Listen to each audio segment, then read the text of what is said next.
decades in the ANC. It's been chaired by the respective deputy presidents of the Republic, and it has been responsible for the deployment of people to key departments of state and state-owned entities. So I fundamentally disagree. I think the attack has to be at the root. If we're going to rip out cadre deployment from South Africa and build a professional public service, it's got to be a root and branch removal.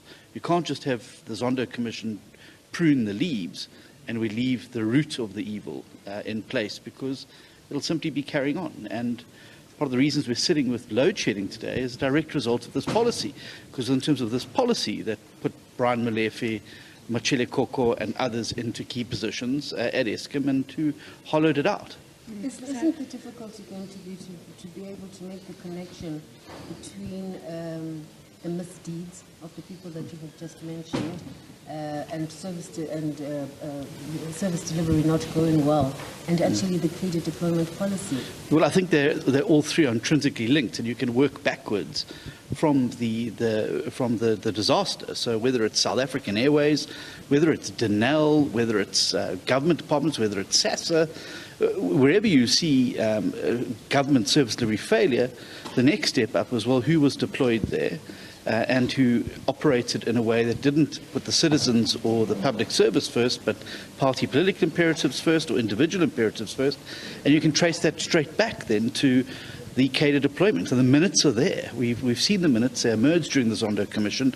They show very clearly who was deployed where and why they were chosen to be deployed into those various positions. What would you say would be a much more constitutionally applicable way of circumventing the government recruitment process as well? I think we'll be having an independent public service, and our cadre deployment bill that's currently before Parliament seeks to do just that. It says we have an independent public service commission that is responsible for the interviewing and recommendations for appointment. So you have an independent process that's run in terms of the Public Service Act and in line with the Constitution, that looks at how do we fill our public service with the best candidates for that particular job, regardless of their political affiliation. And the bill's important because what we want to do is provide a safeguard for the future where no political party, whether it's the DA in power, whether it's the EFF in power, whether it's any other party that's in power or any coalition, that there is a ground rule that's established that you don't deploy party individuals into key positions of state where you need to be making appointments of people who are going to serve the people of South Africa and not the party political imperatives of the people that are putting them in place. John, if you can also just speak to South Africans. I know that when it comes to the collapse of the SOEs, and quite in particular being Eskom and the load shedding crisis that we are faced with, you will be taking your protest to the Tuli House on Wednesday. If you can just tell us, just to highlight why you as the DA feel that it's important to protest outside the Tuli House and not necessarily Eskom itself. Well, it's because you don't go to the dentist with a sore toe. You go to the right source to deal with a problem. And I've posted a Venn diagram on social media which shows very clearly ANC corruption, ANC cadre deployment, and ANC mismanagement and incompetence is the Venn diagram for a reason why we have a failed Transnet, we have a failed Eskom, we have a failed Denel. It's why government departments can't roll out basic services. It's why SASA pensioners were left in limbo for so long. And all of the confluence of that comes down to one thing, the ANC and their policies.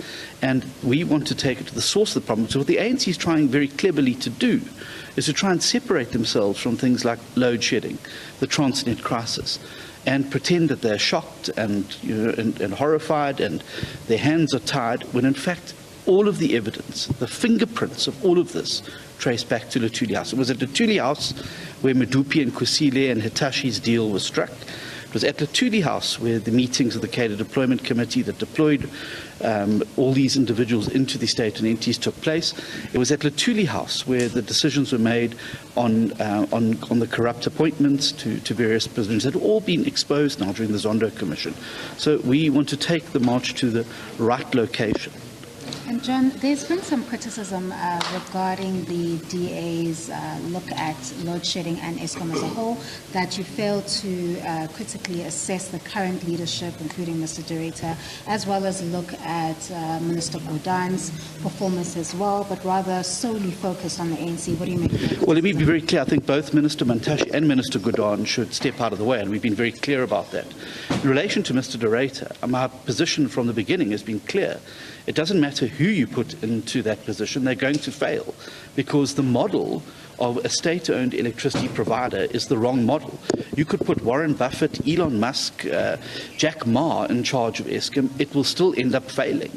And until we change that model, until we break up Eskom, until we allow independent power producers, until we allow the private sector to step in, it doesn't matter who's going to be there because the vehicle is wrong. It's like taking a well-trained donkey to the Durban July and expecting it to win the race. Of course it's not. It may be well-trained, and it may look good, but it's the wrong vehicle to get over the finish line. And that's a problem we have in South Africa. Until we break up this model, until we have the private sector involved, if we follow what 110 other countries around the world have done when faced with similar problems to get out of it, we're going to sit with load shedding, as the government's now conceded, for many, many more years to come. John, sorry, you can go. John, we heard during Advocate Katz's address, there were some questions put in by the bench, essentially, where, if this were successful, where it would leave those appointments. If your argument is correct, where would it leave those appointments of those individuals who have already been appointed under the policy as it stands now? And what Advocate Katz said was potentially there could be a challenge, but that's not what this case is about. It's about getting to the root of the problem.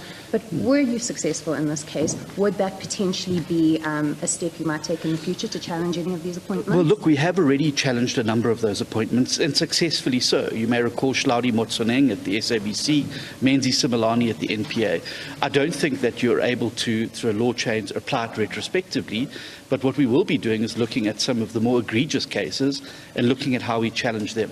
Our goal in this case is not to settle scores or politic, it's to start the transition in South Africa towards building a professional civil service that's going to service the people of South Africa and building a capable state. It doesn't matter which political party is in power. If you don't have a capable state that implements your decisions, you're not going to get service delivery right, you're not going to turn around municipalities, you're not going to get state-owned entities right again. So we want to start the foundation now to build or rebuild a professional civil service where people there are there to serve the country and the people of the country, not political bosses. You speak about the foundation, John. Are you not happy with the national framework towards the professionalization of the public sector, which was approved by Cabinet? No, because, well, there's elements of that we're supportive of, and I think that the recognition in that cadre deployment is so damaging was welcome.